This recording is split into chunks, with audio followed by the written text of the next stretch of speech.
Listen to this, quote, "Instead of blackmailing Musiliu Obanikoro, the Labour Party should brace itself for the inevitable supplementary election that will hold in Ondo State," end of quote.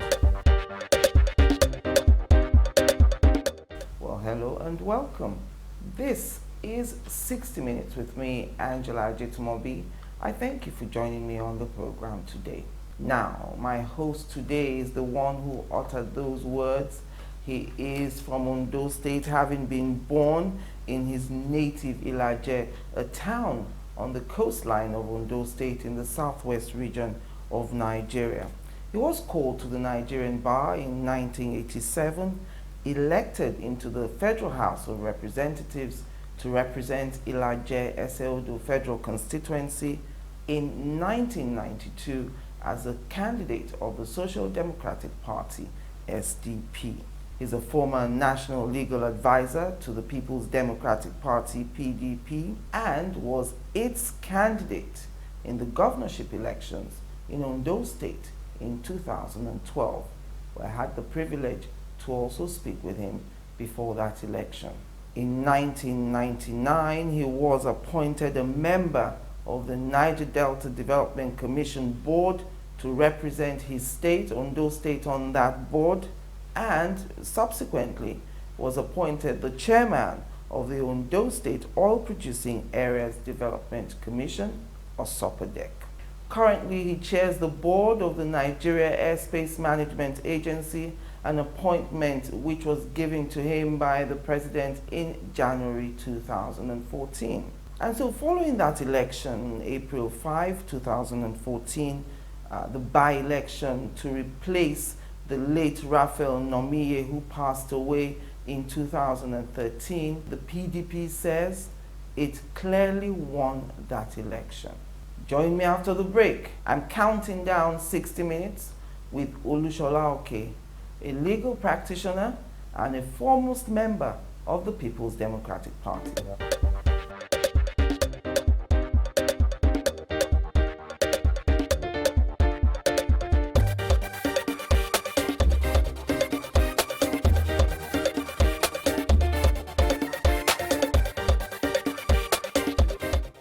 Welcome back. Welcome, Chief Oke. Thank you very much for coming on the program with me. Thank you, Angela.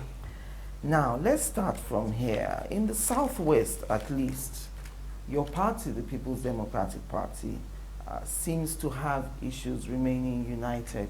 I remember reading you somewhere where you said anger, frustration, and low morale in the PDP, lack of reward for loyal members, technocracy was promoted to the detriment of hard work, people that have no business with the party were brought in to take positions, and the benefits of these positions did not get to the grassroots. Do you still stand by that statement? That was the position, and those statements were correct, and they are still correct. You recall that PDP in the Southwest and some other parts of the country had been nosediving in its fortune. Not quite too long ago, we lost 5 governors to an oncoming party, and many members of the party were deflecting. This was due to this statement I made at that time. But we have a new leadership, and we have a new vision in Ondo State PDP and in Nigeria PDP.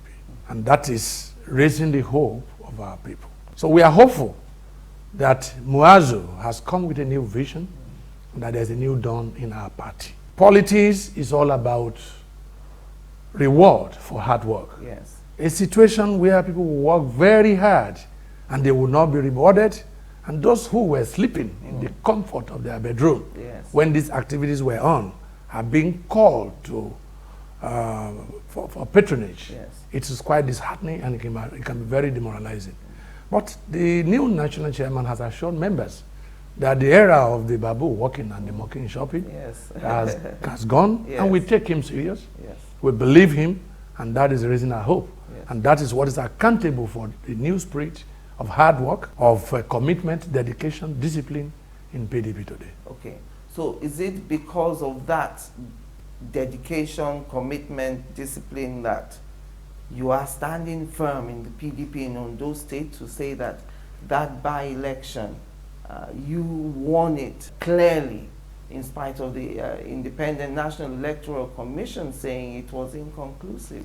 Well, even in the era of the pervasive hopelessness and the frustration, I remained a strong, committed, and dedicated member of the party. Yes. Because, as is normally said in common parlance, that even when it's decreed that everybody will go mad in a community, the head of the community will be the last to go mad. Yes. And so even when our members were downcast in their spirit, I was remaining committed to the party. With regard to this election, as a leader, yes, as a legal practitioner, as a committed member of the party, it came to me as a great surprise that in an election where about 29,000 people were yet to exercise their civic right, yes, someone was calling for a declaration of a winner. It was very astonishing. The truth of the matter is that in 59 units out of the 397 units where elections were supposed to hold, yes, people were deprived opportunity of voting as a result of organized disruption by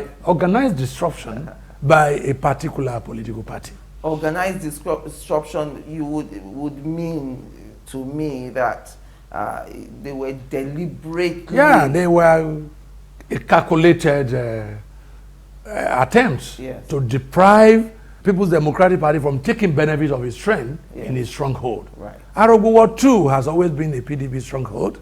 This was well known to the Labour Party. And if we were to go by what is being agitated, what is being clamored for, yes, by the Labour Party, it will mean that in an election, all you would need to win is to ensure that wherever you are not strong, election didn't hold there, yes, then election will hold, even if it's 10 units, yeah, where you are strong, election will hold there, yeah, and then you'll be declared winner. Yes. Of course, what the INEC has done is not just only in accordance with logic, common sense, it's also consistent with the legal principle guiding such election. Before you can declare a winner, all election must have been conducted in every unit.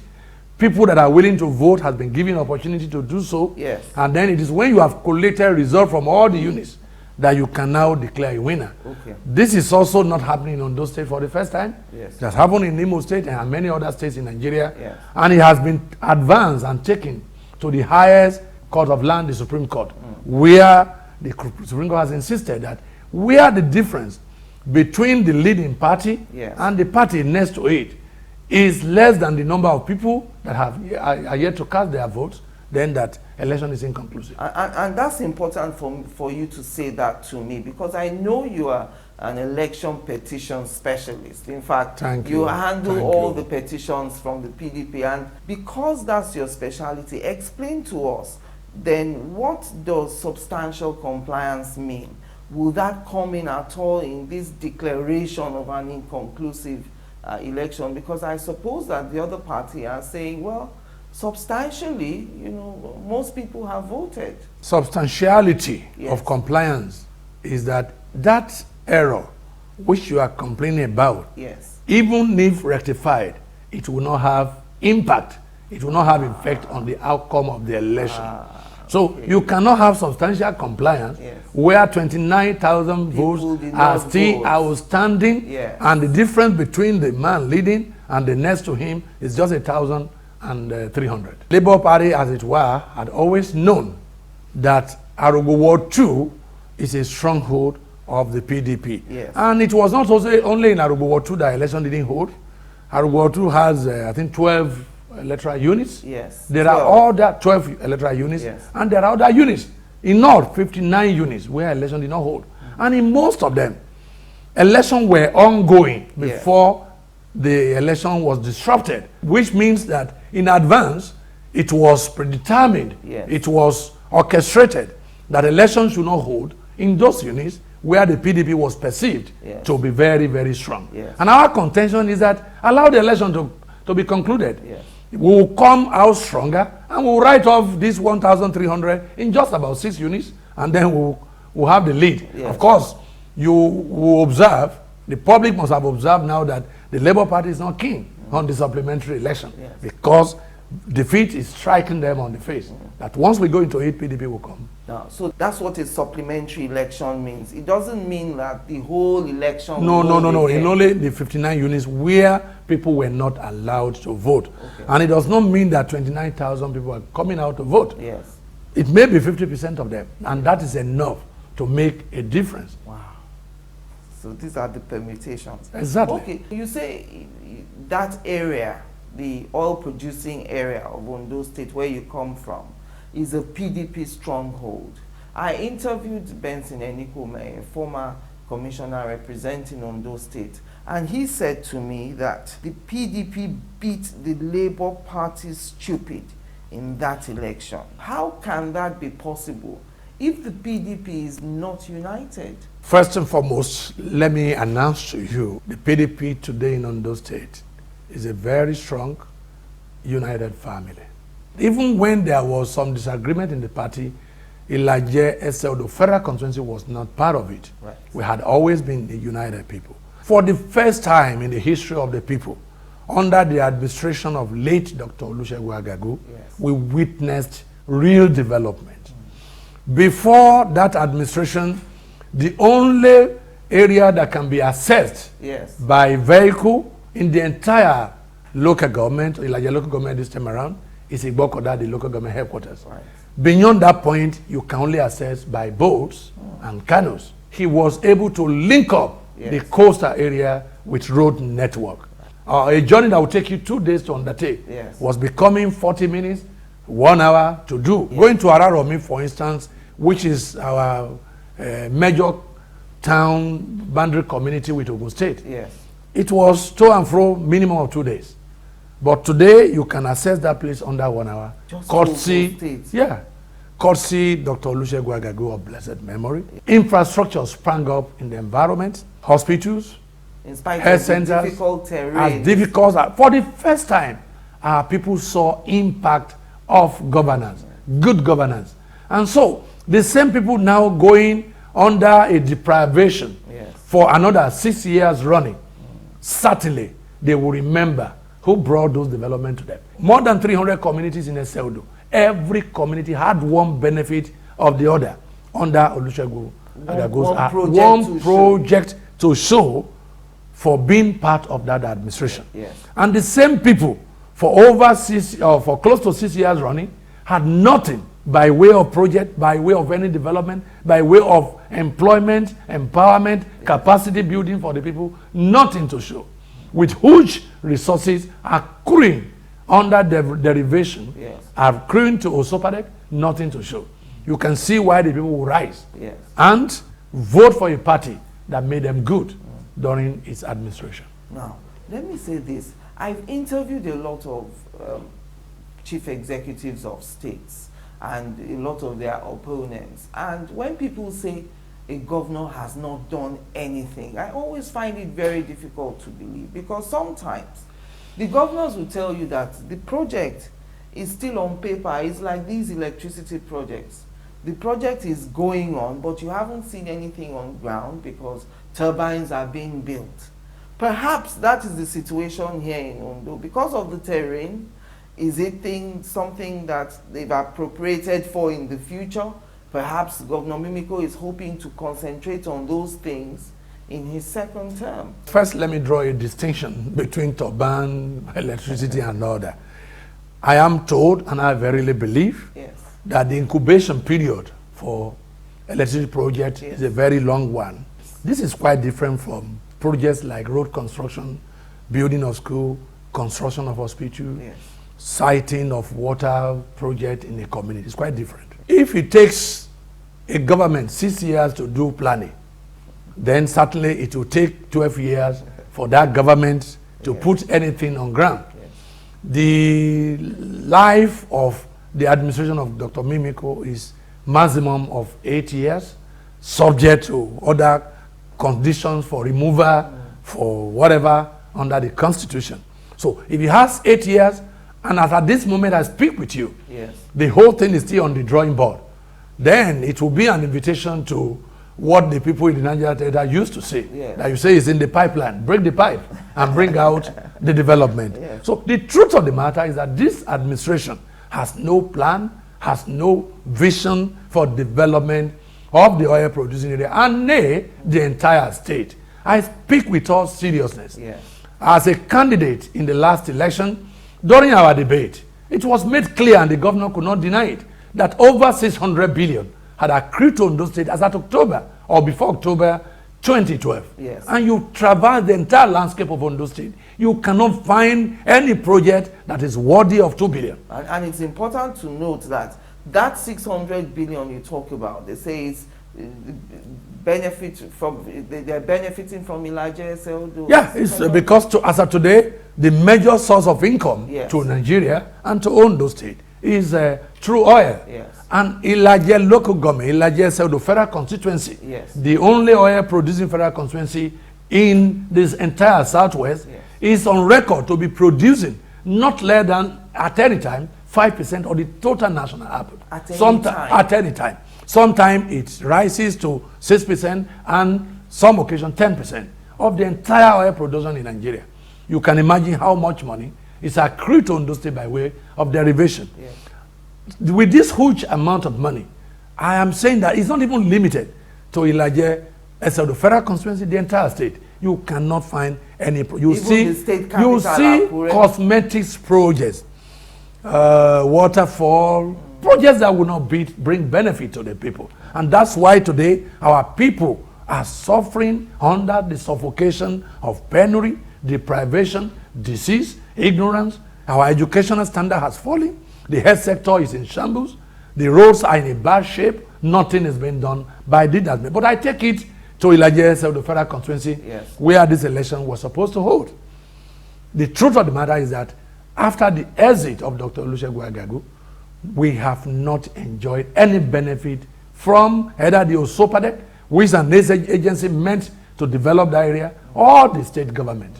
Everything has been broken promises. For instance, when this election was about 3-4 days to go, Yes. the governor flagged off the rehabilitation of Igbokoda, Ugbonla, Ugbo Road. By Monday, all the equipment had been withdrawn. The election was on a Saturday. On a Saturday. By Monday. By Monday, all the equipment mobilized to give impression that something was going to be undertaken there had been withdrawn. As I speak with you, not a shovel can be found on that. And that has been the character of that administration since its inception. During the by-election to the State Assembly, Yes. most communities in Araromin, Zangwe sector were short roads. Equipment were mobilized to site to give them impression that, oh, just vote for us. Yes. After getting the votes, nothing was done. And that has been the character. And so our people have come to be fed up Yes. with the government propaganda and falsehood. Whatever you see on television, whatever you hear on radio, they are all propaganda, nothing on ground. And I dare any functionary of the government to a debate on this. Let them come out with data. The other time Banji Okomo came, Yes. wanting to obviously counter Benson Enikomoyi, Yes. who is a chieftain of Labour Party. And he told the public that he had been enduring in the darkness. He had been enduring in the private, talking to government about this, but that he could no longer bear the burden of his people being deprived. Banji Okomo came to the air, saying government was doing a lot, and what he counted, even if those things were done. Yes. He mentioned some public toilets, town hall, which dimension may not be more than this studio, Yes. 1 or 2 health centers. Would that be the reward for the people, the dividend for the people, a people that over 100 billion must have accrued over 6 years? Certainly, that was an admission. Yes. That government was doing nothing. Not a single road was mentioned. Not a single water project was mentioned. Not a single hospital was mentioned in the area. Health center, 1 or 2. Town hall. Responsibility of local government. He mentioned market. These are all constitutional responsibilities of a local government. Yes. That the entire state government was undertaking an area and had the temerity to come to the area to say, oh, Benson was lying, we're doing a lot there. The totality of it is that if you go to that environment today, you will see penury written on the faces of the people. Deprivation written on that. Even the projects put on ground by Agagu's administration are depreciating for lack of maintenance and for lack of completion by this administration. So you can then understand why PDP should be the darling of the people in that environment. Apart from the credibility of PDP leaders who are well known. I was chairman of Osopadek. I was representative in NDDC. If you traverse the entire landscape, they are all projects I put in place under my stewardship in NDDC and Osopadek. Well, just before we take a break, we'd like to announce to the Ondo State government and the Ondo State Labour Party that if they wish to respond to these allegations, they are free to do so as of right. We'll take a break now. Join us again after the break.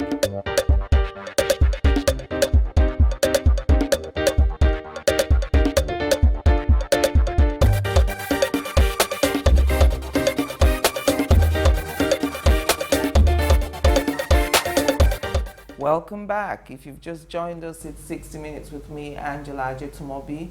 On my hot seat today, Olusola, the chairman of Nigeria Airspace Management Agency and a foremost chieftain of the People's Democratic Party in Ondo State.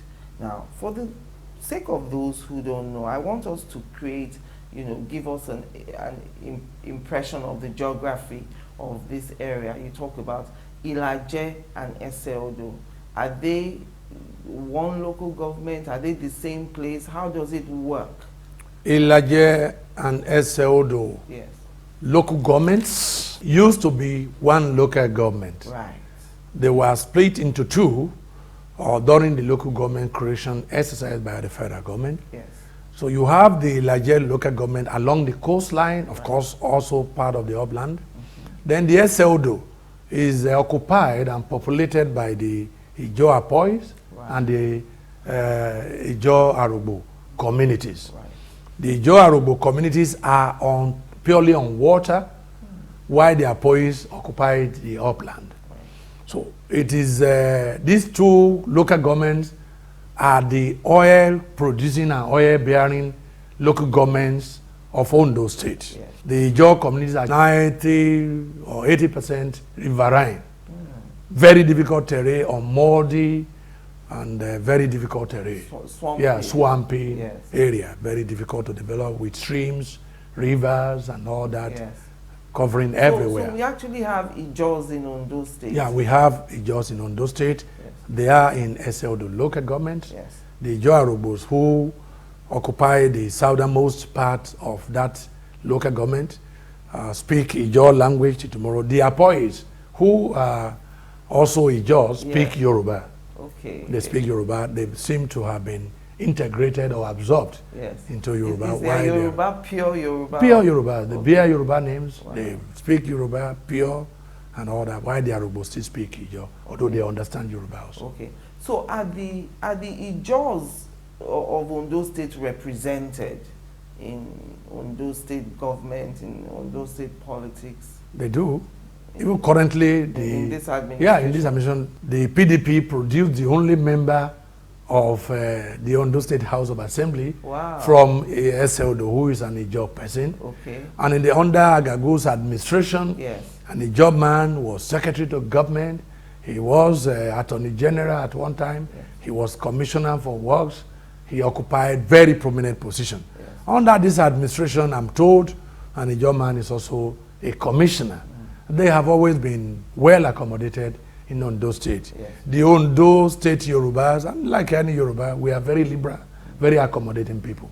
Even though they are minority, as it were, they are given their right of place in Ondo State, even though they may deserve more. I know they are very aggrieved that the ongoing national conference, that they were not given representation, even though they are minority, whose voice ought to be heard in the conference.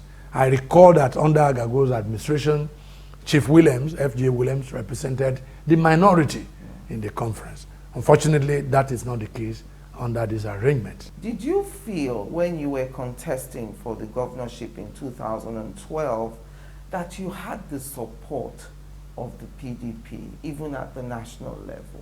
This has always been a difficult question for me to answer. Yes. The impression of our members in Ondo State was that the PDP didn't do much didn't do enough to give us the deserved support. there are indications Yes. that the PDP flirted with the opposition in Ondo State. But as for me, as a leader, I continue to say that, well, the National Secretariat came for my rallies, Yes. the Unity Rally, the NWC members were there, the flag off campaign, the Vice President and the entire members of the NWC were there. Yes. The grand finale, Mr. President was there in person, the Vice President, the Senate President, some governors, the entire NWC members were there. And I was also giving financial support Yes. for the election. I understand that to mean that I was giving support by my party. Our members felt the other way, Yes. that those were not enough, that even though the voice was Esau, that the body was actually Jacob, Yes. and that they didn't give enough support. And I know the capacity of PDP when the party wants to be serious about election. That election has come and gone. Recently we had a by-election Yes. where the party showed maximum commitment. It was not something very common for NWC members to come and give us support even during the House of Reps election. Yes. 2 national officers and some former national officers of the party came to attend a rally in Ibokoda. Senator Obanikoro from Lagos State, a prominent leader, an institute, a committed party leader, came to attend one of our rallies. That was a demonstration of solidarity, of commitment, and support for his party in Ondo State. Yes. And now that you've mentioned Senator Obanikoro, when INEC announced that that election was inconclusive, they blamed the Defense Minister for State, who is Musili Obanikoro, for involving himself in thwarting the election. And Angela, sorry, I don't want to interrupt you. Yes. I think that issue has been laid to rest.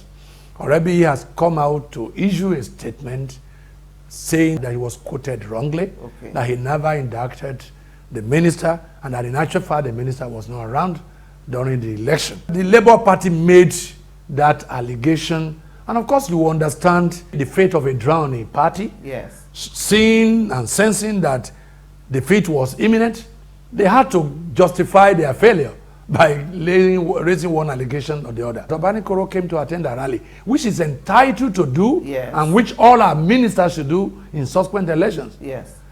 He left the shore of Ondo State early on Friday preceding the election. In fact, he wasn't even there. he was not near Ondo State on Friday. On Saturday when the election, he was not there. He left. But the Labour Party had to explain to the allies. They had to justify their failure by raking up all manner of allegations. Yes. As at Saturday, Obanikoro was elsewhere attending marriage. He was not in Ondo State. And they knew this as the fact. But because they are given to falsehood, Yes. propaganda, deception, they can't explain to the public why they will fail election with all the propaganda Yes. they have orchestrated in the press that they are doing well. And that was why they rake up the allegation. And all of us, including Labour Party, agree that for the first time, 6 years running, Yes. the security, the INEC did very wonderful job during this election. They were dispassionate, they were neutral, they were professional in their delivery. One of the things that Mr. Enikume said to me that I found intriguing was that the Ondo State governor may be a Labour Party man in Ondo, but when he gets to Abuja, he's a PDP man. And I thought maybe that's where the problem lies. Maybe the PDP at the national level sees him essentially as a PDP man. After all, he's from PDP originally. Ability of Mr. Governor to wear 2 caps. Wear the cap of Labour Party in Ondo State, Yes. and pretentiously wearing the cap of PDP in Abuja. I was very worried why this grand deception really caught in Yes. on our people in Abuja. He will tell them, oh, I'm a friend of Mr. President, Yes. I'm a friend of the PDP. In Ondo State, he was doing everything to annihilate anything PDP. All the mega projects undertaken by PDP admin, which were not completed, he abandoned. There was this Owena Dam Yes. that the federal government did in Ondo State, And the counterpart project of it was reticulation by Ondo state government. Agagu awarded a contract for reticulation, which will service 6 local governments at the center. Yes. As soon as this administration came into power, that project was abandoned. Today, in the 6 local governments at the center, there's no potable water anywhere. The Akure Ultra-Modern Stadium was awarded. It was 50% completed before the exit of the administration of Dr. Agagu. Yes. That project was abandoned. Ondo State sportsmen and women, sport girls and boys, yes, they had to go to Ogun State to have space for training, and we're paying a lot of money. Irele Okitipa link project. That project was 95% complete before the exit of Agagu's administration. It is still at that state today. Okitipupa Ayeto Road was awarded. That project is still where it was at the time of the exit. And so all these important projects, instead, the administration engaged in cosmetics projects that will really not bring benefit to the people, that were not sustainable, that will not endure, that will not bring impact. And these were being elevated to trauma. Yes. People in Abuja, oh, this government is performing, and in the process, they change the members, the leaders of PDP in Ondo State. Yes. We're just a very strong chapter of the party. Yes. Otherwise, we should have no reason to be talking about PDP in Ondo State. Good enough, that tide has changed. This last election convinced us that we are now being owned by our own people. Yes. That the era of somebody pretending to be one of us and decimating us back home here has come and gone. Yes. And we are happy at this development. Yes. So the truth of the matter is that Mimiko had never been a friend of PDP. He was just merely pretending to them in Abuja. How he got it in Abuja there is very amazing and very surprising. Yeah. But they have woken up from their slumber. They now know that you cannot deprive your children at the expense of adopted child. Adopted child will always be adopted child. Yes. And when we were going on the break, I was calling on the Ondo State government and the Labour Party to come and respond to these allegations. I would love a situation where you can even engage both of us. Let them come here. And I would love to be here. Let them confront the public what actually they have achieved in Ondo State. Yes. They will come and tell you of Abi, the maternity project. They call it mother-child. Yes. I call it maternity. This has always been part of our head program in Ondo State. The only difference that is being centralized now, a pregnant woman from Awoye in the riverine area has to move to Akure to be able to enjoy maternity facility. That's the only difference. During our own administration, it was localized. Yes. In every health center, in every hospital, you have a department, a section of maternity taking care of pregnant women. Are you saying people in some of the riverine areas can't have their children there? As it is today, there be a project. It's only in Akure and perhaps in Ondo. Those are the 2 places you can have access to it. So if you want to get the best of maternity facility, anything, you have to move kilometers, hours to come to those health centers. Even if it's an emergency? No matter how, otherwise you have to make do with what we provided during our administration in the local area. Join us again after the break.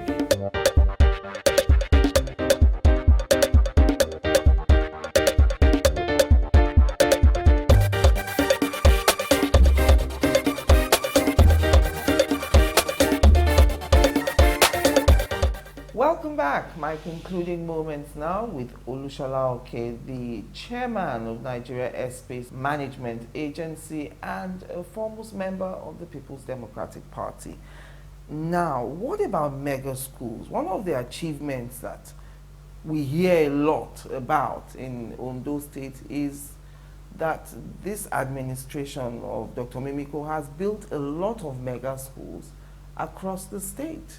During the electionary campaign, I had the opportunity of describing the mega school as a mega nonsense. And the Labour Party was very angry. Yes. They came up tirades on me why I so describe it. Yes. And I mean it. Mega nonsense. Mega nonsense. Because the policy of that administration is to build 1 mega primary school in a local government. Yes. And then expect people to flock to that school from wherever they are located within the local government. Yes. This, in my view, is contrary to national and international policies on primary school education. Yes. Primary school is a neighborhood school. Yes. You locate it in the community with the people. Because the people that are involved are very young, 6 years. So it should be within the walking distance of the members of the community. A situation where you build a member school in Ibokoda, which is tens and hundreds of kilometers from the rural people in Awoye, in Araromi, and you expect them to come to that school. What you are doing is to centralize primary school education, contrary to logic, contrary to policies, which dictates that primary school education should be decentralized, should be with the people. And that's why those schools remain glorified structures. They are not functional and they will never be functional. I think it was just the building that was being conceived to be advertised to deceive people that government was doing something. It is not workable and it's never going to work. Now, because you were a former national legal advisor of the PDP, I want to take you up on some national issues. Let's start with the April 14 Monday bombing at the Nyanya bus terminal, which happened here in Nigeria. One of the major accusations against Mr. President is his attendance of the PDP rally in Kano barely 24 hours later. People are saying most world leaders would cancel their diaries, declare days of mourning, and remain sober for a few days. But what we saw here was the president receiving Ibrahim Shekau as if, you know, if he didn't receive Ibrahim Shekau on that day, that defection would not occur. What is your reaction to that? First and foremost, let me say that the event, like previous one, was a very unfortunate one. Yes. And those who are behind it certainly cannot be good citizens. They cannot be God created. They must be agents of Satan. I believe those who are really criticizing Mr. President are not well informed at all on the issue. It is being said that this issue of Boko Haram is being politicized. Those who targeted that day, a day preceding the event in Kano, must have their political reason to stop Mr. President from going to attend. And they will have triumphed if Mr. President has cancelled that engagement. I believe very strongly that some politicians had a hand in this Boko Haram issue. You mean people And will kill I human tell beings you, just to prevent I the tell president you, from that was the attending? design. And Mr. President, designing very carefully, seeing through their calculation, decided to defeat them, to disappoint them. And they were disappointed. That was why they were crying. Oh, they thought that event will be cancelled. So they will sing triumphant songs over their own dastardly behavior. So, as a responsible leader, you don't bow to the calculation, to the machination of evil, satanic individuals. Yes. So, the going to carry out that event was meant to defeat their expectation, and they were actually defeated. Yes. Cancelling that would not have brought back those that were dead. Yes. It would not serve as deterrent. In fact, it will embolden the Boko Haram to target every national event and hit so that the event will not go on. Yes. So it's a way to tell them that they cannot distract us. They cannot stop Nigeria from moving. They cannot stop any program by their evil and satanic behavior. The perception by Nigerians out there when they saw the president dancing, you know, if you lost a family member in that disaster, you won't even think about all these machinations of the opposition. All you will be thinking is, my president is insensitive to my pain. Well, let me say again that Mr. President did not mean to hurt Nigerian. He felt bad more than any Nigerian because the buck stops on his table. And I know he's a man with meek heart, a man that feeds for Nigerians. Yes. His mien does not show him as a callous, as a man that will ignore the pain of Nigeria. This pain was his own pain. The headache was his own headache. And so he could not have undertaken any venture that will give impression that he did not care. If there are true Nigerians that were hurt in the process, I think it's most regrettable. Certainly, that was not the intention of Mr. President. Yes. But if you go through most of those people that were making the loudest noise, they were people who thought they would benefit from this criminal act of the bombers. Yes. And then because you're a lawyer as well, I want you to respond to this, the president's statement that governors who criticize the president should not expect development in their states. In other words, if my governor is not friendly with the president, I will be punished for that.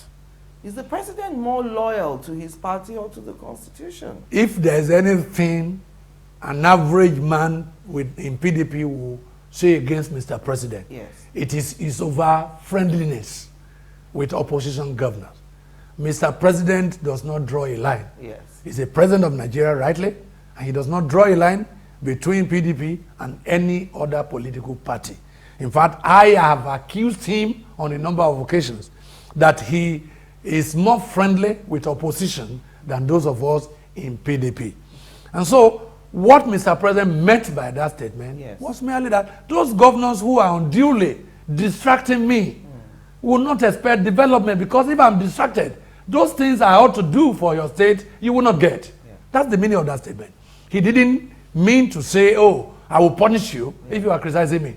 If there's any president in Nigeria that is tolerant, that is so absorbing to criticism, undeserved criticism, is President Goodluck Jonathan. And so he should be understood in the context of saying that this your unwarranted criticism, this your misguided criticism, this your ill-motivated yes, criticism are capable of distracting me from doing those things I ought to do for your state. Please criticize objectively. Don't criticize destructively. Members of the PDP who say criticize objectively, not destructively. What is an objective criticism? When you say a president is not performing, for instance, why does that annoy anyone if that is someone's real opinion? Saying Mr. President does not perform, yes, is the view of the person expressing it. And that's not the kind of criticism we're talking about. Okay. We're talking about, for instance, the issue of security, somebody trying to politicize it. Yes. Security is the responsibility of everybody. Mr. President cannot relocate to every community in Nigeria. Yes. Those of us who tolerate, who harbor, who cover up these bombers, they live with us. It's not like the conventional war where the red line is drawn and say cross it and then you face the fire. Yes. This is a situation where people promote, sponsor, encourage, and protect the bombers. And if you now turn around to say, oh, it's Mr. President failure, that's unwarranted criticism. It should be the responsibility of a local government chairman. It should be the responsibility of a chief in a community. It should be the responsibility of a governor. So if a governor abdicates his responsibility, yes, security responsibility in the state, and all he gives as alibi for his own failure is to criticize Mr. President, yes, then we say it is unwarranted. But it's the unbridled president is the commander-in-chief He's of the the armed commander-in-chief of the armed forces. You have 3 tiers of government in this country, for goodness sake. The chairman of a local government is the chief security officer. The governor is the chief security officer of his state, while the president is the chief security. They all must work together. These things are not happening in the villa.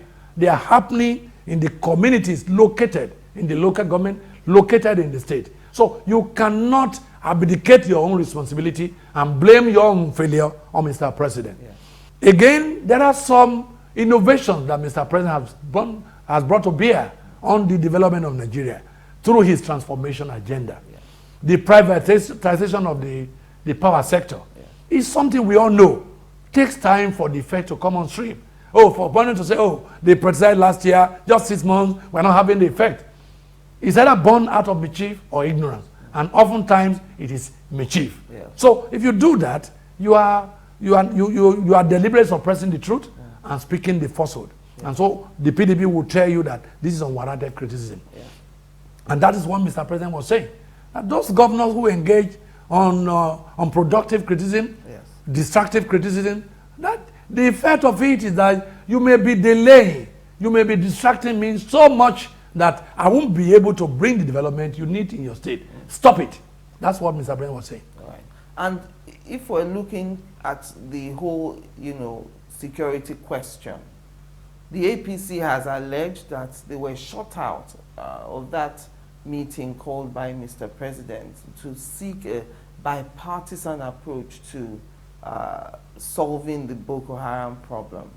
What is the PDP going to say to that now, especially as everyone seems to be accusing the APC governors as shunning that meeting, whereas it has come to light that the PDP governors... Which light? That's their own version. It hasn't come to any light. The truth of the matter is that APC has positioned itself not as a party that wants to take over power, as a party that will be perpetually criticizing and opposing. That is the way they started, and that's the way they are going, and that's the way they will continue. Otherwise, a party that is serious at coming to power, you will show concern about governance. Yes. You will support what is good, and then you will oppose what is bad. Yes. You recall that some time ago, this same APC urged its members in the National Assembly not to approve the national budget. A budget that will bring welfare, that will bring good governance to the people of Nigeria. You will recall that the same APC resolved that it was not going to attend the national conference.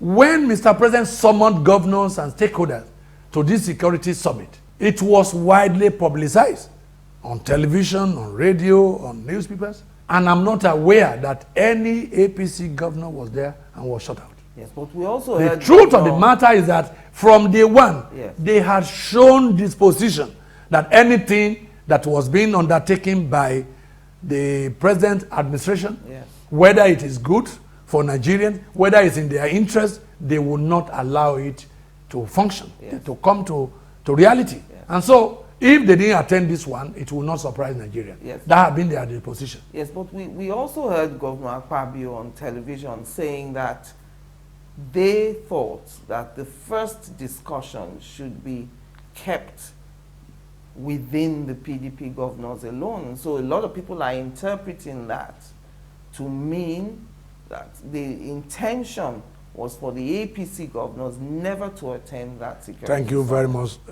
Governor Akpabio, highly respected governor, a performing governor, expressed a view. Yes.